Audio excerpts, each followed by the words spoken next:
Yes. I think you mentioned about Vietnam especially, and today morning itself I saw that Vietnam has resumed its more stronger ties with China, because I think there's currently a communist party which is ruling the country at the moment. And I think, yeah, in the coming years, we might see some more movements, as you know, the tensions between China and Taiwan keep on rising. I'm not sure how this whole scenario is going to evolve, especially given the fact that even North Korea now has good space capabilities, of course, in collaboration with Russia, because without their support, they wouldn't have launched a successful satellite as well recently. Yeah. Well, I think Vietnam has long hated China, whether it's a communist government or not. I mean, let's not forget that Vietnam versus Yeah. China goes back 1,000 years Yes. of Chinese attempted conquest. The Vietnamese have always successfully fought back, which is an amazing story. In 1979, 1980, after the Vietnamese, fought a war against two superpowers, France and the United States, and won. They then fought the Khmer Rouge in Cambodia and won. And then, China used its million-man army to invade Vietnam. After 30 years of fighting, the Vietnamese kicked their butt. And that was Yes. communist on communist, Yeah. warfare. And I don't think that's changed. I don't think, 1,000 years of anti-Chinese anti-Chinese sentiment doesn't go away. I think they're making out pragmatic overtures to China, but I think they're doing the same with the United States. Yes. But let's not also forget that China's offended Vietnam by underground cutting like internet cables, and they've done in the South China Sea, which the Chinese have deeply offended the Vietnamese. Yes. So I wouldn't look for an alliance there unless it's extremely expedient and pragmatic. But if that's the case, it probably doesn't have a lot of duration. A lot of Yes. yeah. But in terms of other things, Omkar, what were you asking? What are you trying to get at Yeah, beyond so I was Vietnam? getting to the point of sovereign capabilities. So how Hmm. can nations balance sovereign concerns with the need for collaborative measures in the future? How do they balance need for sovereign capabilities with can Collaborative you security rephrase that? missions. Yeah, Collaborative security missions. So yeah. what's the question like? How do they if their Uh, interests don't align? yeah, exactly. What? So we are seeing this at the moment in Europe, where Yeah, Hungary has mostly a complete, I would say, a different view as compared to what other European states have about the right. Ukraine war. And of course, even in France as well, we have seen, like, I'm based here in France, and I see a lot of my colleagues and the industry experts as well. Uh, their thoughts have also changed, but the thing is, like, you are a part of an alliance, and even if you don't like some decisions, you still have to align with them. Right. So with that respect, how can you balance the sovereignty and the collaborative security measures initiatives? Well, this is always the challenge of all alliances is how do you maintain an alliance and avoid defection? And Yes. this is a collective security action problem. This is and we've seen this throughout NATO, but NATO in the Cold War, the threat was very clear and very palpable, and that is a nuclear threat, and that's what kept Central and Western Europe together.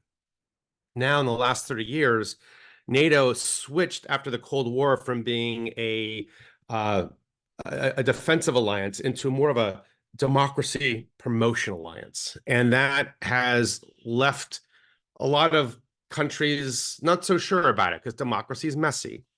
And you have countries today like Hungary and Turkey who are very adept at manipulating this and have their own skepticism about it. And at the same time, Russia is using disinformation and trying to manipulate elections to support right-wing nationalist parties across the European Union, like Marine Le Pen, So who want to break up the European Union, who want to break up NATO or at least weaken it, Yes, which is exactly what Moscow's strategic interests have always been to break up the EU, to break up NATO, to make it a weaker European Union yes, because, it's weaker that way. So I think that they're achieving this not through threats of force or through, military demonstrations. They're doing this through disinformation, through all these other sneaky ways. And I think they also support rulers like Orban and so forth. And I think that Hungary this is one of the challenges of NATO. And can NATO really become relevant? I mean, beyond the show of force in 2022, NATO has like this veneer of we're shiny and new again, but under that veneer, there's a lot of questions being asked. There's a lot of misgivings. There's a lot of donor fatigue around Ukraine. There's still a lot of questions, would the US even commit to NATO in a Trump presidency if Russia went someplace into NATO? So I think that NATO's future is not set in stone. I think it's set in graphite and pencil. yes. So I think I really agree with you actually on this perspective, and we have seen that NATO's goal has, blurred over the years until Ukraine brought back the spotlight. Of course, we still see a little more disagreement from countries like Hungary also on how to deal in such situations. They are still not agreeing with the way NATO is dealing at the moment. So, what are your thoughts on such situations of NATO and how it can effectively, and how, I mean, primarily the NATO as an organization, how it can effectively use its financial resources to prepare for future conflicts so that, uh, Yeah. things are much more manageable and not, Yeah. in a situation where adversaries will take a lot of advantage of this. Yeah, I think I'm a big critic of NATO. Uh, I want it to achieve its potential, but it is stuck in the past. It is, well, first of all, it's become like this gigantic bureaucracy that is, overfed and as they say, it doesn't it produces a lot of heat, but not a lot of light. It's just an expensive bureaucracy that shuns innovation, that is looking, it thinks it's looking forward, but looking in the rear view mirror. It's thinking still about how would we, it's still basically looking at World War II era tactics and strategy in the 21st century, which is ridiculous, absolutely ludicrous. It needs to evolve its strategic way of warfare so it catches up with its adversaries. It catches up with 21st century war. They seem incapable of doing so. It's very expensive. It's very ineffective. They're putting their money into things like conventional warfare, thinking that a conventional warfare has a deterrent effect. It does not. Nuclear weapons deter Russia, but conventional warfare does not. It's not working. Conventional warfare is also not working in the South China Sea or in the Persian Gulf against China or Iran. And also it thinks that, and here's the real folly of NATO. It thinks that if Russia and NATO go to war, they can have a conventional fight and duke it out, and that will become victory, like it's 1945. But let me tell you something. Nuclear great powers don't fight conventional wars. The reason is it can go nuclear any second. And nuclear war, of course, is the ultimate unconventional war. And this is what made Yes. the Cuban Missile Crisis a crisis. This is why NATO troops and Soviet troops worked hard never to be in the same grid space, so there wouldn't be accidental war that could escalate into World War III, Sarajevo in 1914, but it's a nuclear situation. It doesn't take 4 years to resolve; it takes 40 minutes to resolve. So the idea that NATO is sucking all these money and all these resources to fighting an obsolete way of war that will never happen in a nuclear war age. And we have evidence of this in the last 70 years of the Cold War.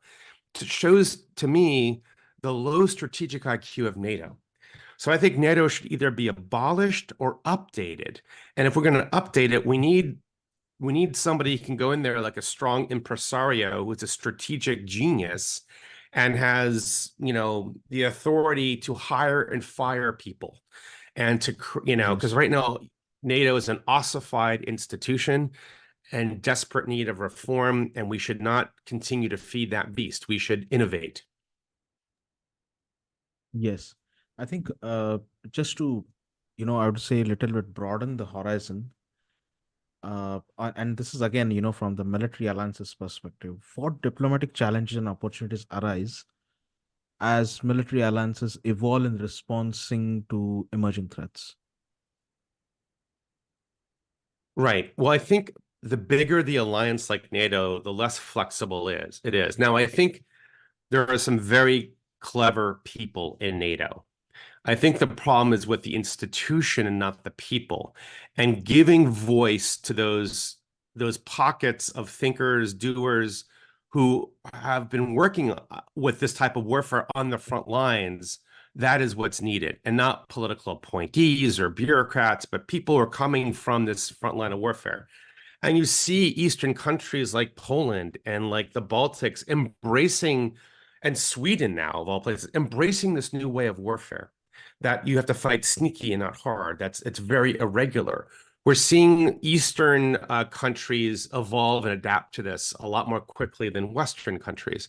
So in the NATO alliance. So I think the trick is to give voice and give space for them to have, some authority in the strategic conversation about NATO's future, and not just let bureaucratic inertia carry the day forward. So I don't think NATO's dead. I think it has great potential.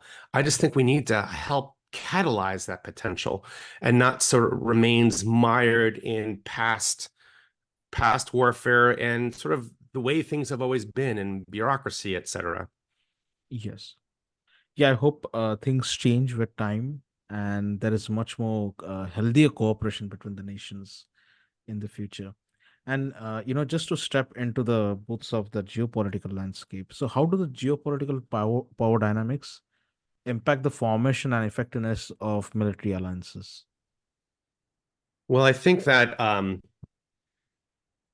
a couple things. I think in the state system, the sort of the Yes. Westphalian system, we're seeing the emergence. We've gone from a bipolar moment of the Cold War to a unipolar moment of the United States, which has been, I think, squandered the last 30 years, to now a multipolar moment of you have the United States, but you have China, but you also have Russia and Iran and other powers, revanchist powers who are trying to reclaim some sort of past glory the way China and Russia does. And they're talking now in terms of we are a civilization state. We're above just a normal state like France or Morocco. We're a civilization state. We've been around for millennia, whether that's true or not, and which invokes a lot of it's a very and they're trying to cast a world order away from the US's world order. The US wants a rules-based order, but they want a rules-based order in the US image. And China and Russia want the same thing. They want it in their image. And so I think that Yes. that is going to change alliance structure because I think countries are pragmatic. They just want to get on the winning side. And I think many of them, well, it depends who you talk to. Do you want a messy democratic model, or do you want a strong autocratic stable model, but the risk of tyranny? And so Yes. I think that is now on the question for countries, and then military alliances will fall into formation after that. But I think there's another big X factor people aren't looking about, and that's the rise continually of non-state actors as quasi superpowers. And I'm not talking just about, Al Qaeda and ISIS. And by the way, that's not gone away. I mean, religious extremism is not gone away. It manifests in different versions, whether it's Al Qaeda or ISIS or Hamas or Hezbollah on the Shia side. But I do think that we're also seeing the rise of multinational corporations, super rich individuals like Elon Musk, who now have access to mercenaries and private CIAs and private MI6s, and they are becoming less and less beholden to a state system. And now they have their own international security interests, and they will find ways to achieve them either through countries by or with countries or by hiring mercenaries and just carving out whatever they need. So, for example, there is what oil was to the 20th century geopolitics, rare earth minerals are becoming now to the 21st century. All the green technology depends on rare earth minerals, all like quantum computing, microchips. It all depends on rare earth minerals, and all the easy places in the world have been mined. And so that leaves only the hard places, like in war zones, like Afghanistan, like Central Africa. And China, through Belt Road Initiative, is trying to get there. And so are Russia through the Wagner Group is trying to get there. And Western countries are also trying to get there too. Well, now what happens if extractive industry? What happens if a gigantic, gold copper mine, mining company that's multinational hires mercenaries to go into Africa, carve out its own fiefdom, kick out the government there, and make it like it's like the Middle Ages. And they mine it and they smuggle the cobalt or whatever back to China, back to France, back to wherever. So I think Yes. that's something that people geopolitically don't think about. They're very state centric, and the middle of the 21st century, states will have a role, but it might just be one amongst others. It might even be a minority role in geopolitics. And I don't think just having nuclear weapons puts you into a special club when you're dealing with economic warfare. And multinational corporations can wage economic warfare. And the Cold War doesn't teach us much about economic warfare because there was none, because there were two economic blocks, the communist bloc and the free trade bloc.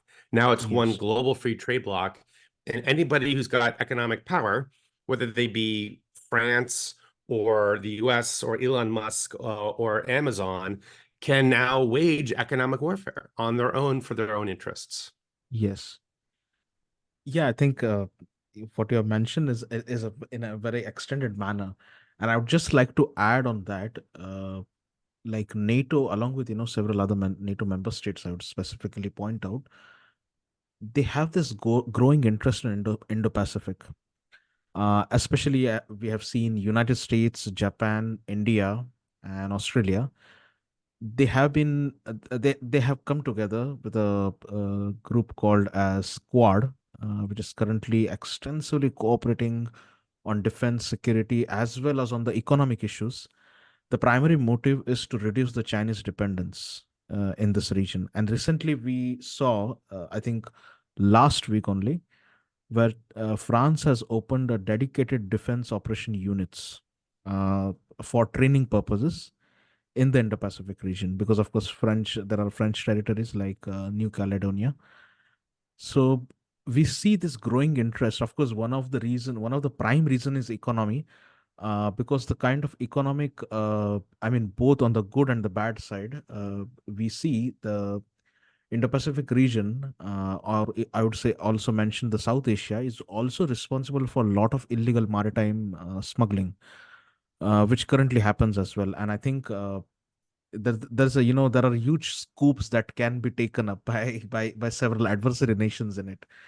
And it will be interesting to see if NATO fully gets involved in such issues, where, I mean, geographically it's very different. This region is completely different. But yeah, the engagement of full scale NATO member states, like all the member states in this issue, how it will evolve in the future will be interesting to observe for sure. Yeah, I mean, there's a question amongst um, Asian Pacific countries, should they create their own NATO? And there used to Yeah. be in the 50s and 60s something called CETO, which was like NATO, but it was just a paper tiger. And but the problem again comes down to Republicans in the United States, half of America would not support it, at least, Yes. saying, why do we want to get sucked into somebody else's war again? And they're not Yes. going to, it's going to be like NATO, they're not going to pay their taxes. So I think rather than creating a NATO-like alliance in as a buffer and a counter to China, some people are Yes. talking about extending NATO into the South China Sea, which I think is overreach. I mean, Yes. first of all, NATO couldn't solve the Taliban, which is pretty easy compared to China. And so I don't know why we're thinking that NATO is the solution. And NATO navies, I mean, is that really? I just think it's kind of some people are talking about it. I think it's foolhardy. And I think that there's a lot of countries, again, like will Hungary or Bulgaria really want to do that? And some Yes. of them, China is still a big trading partner for them, and Chinese Yes. BRI is a big deal, like in Greece. So I just don't see NATO in, the South China Sea or NATO on Asia on land as being a serious course of action. Some Yes. people want to expand NATO. I think, again, in my opinion, NATO, rather than expanding, it needs to think about its concept of warfare. What does victory look like for NATO, and how does it plan on achieving that? Rather than just sort of Yes. feeding the bureaucracy and there's more tanks and it's 1946. So I think NATO has to do some homework before it can start thinking about expanding elsewhere. Yes, definitely. Yeah, I agree with your perspective actually, because a few of the guests who came on my podcast had a similar reaction. They said, there is not much to talk about the achievements because it's a mixed bag of lot of Yeah, things from the NATO right. side. So yeah, and I think, yeah, we are reaching at the end of the podcast now, and yeah, this final question is not actually related to our topic that we're discussing, but there are several student researchers and a lot of postdoc people as well who listen to this podcast. So this question is specifically for them, and I believe every expert who comes on this podcast has some of the other key points or anecdotes to share with the future leaders, that is students, researchers who would like to step and expand their horizon in this sector. So this question is dedicatedly for them. So lastly, what message would you like to share with student researchers and other stakeholders willing to participate and engage in defense, intelligence, and security studies? Well, I think to students who want to enter this field in some regard, no matter what it is, my advice is this: you have to play an outside and inside game. On the outside, you have to, as I say, kiss the ring. There are paradigms out there, and Yes. you need to respect that, and you need to play that game. All right. Yes. Just like you do with your dissertation committee. You know, political science, international relations has cliques and views of things, and you may not agree with them, but to get through your literature review, you have to sort of kiss the ring of the seminal books in the world, even though you don't think that they're seminal or relevant anymore. That's the outside game. On the inside game, you have a duty to be a critical and creative thinker, to greet everything with skepticism. Every paradigm you meet, you greet it with skepticism, whether it's an academic paradigm, whether it's NATO or the EU or your country's strategic culture or whatever, or conventional warfare. Ask yourself, do you think it's still relevant? Because you are young and you're not an old guy like me. And old people tend to be, they tend to make up their mind at some point in their career. And that's sort of the way it is. It's very rare to find an older mind who's flexible and open to new ideas. Most of what they do is when they see something new, they engage in rationalization or cognitive dissonance. And it's up to you to be a thought entrepreneur to greet that with skepticism and develop your own and maintain your own perspective so that when you get to a level where you can start voicing your perspective and it starts being taken seriously and your intuitions, you are not lobotomized. That's my advice. Sure. Thank you very much, Sean, for sharing this valuable insights. And yeah, there were several, I think, points and topics that came up, and I would definitely love to host you on several other episodes on such topics in Sure. the future. So yeah, Of thank you very course. much again for your time. I Yeah, hope of the course. audience takes Anytime. away. Yes, sure. Well, my pleasure.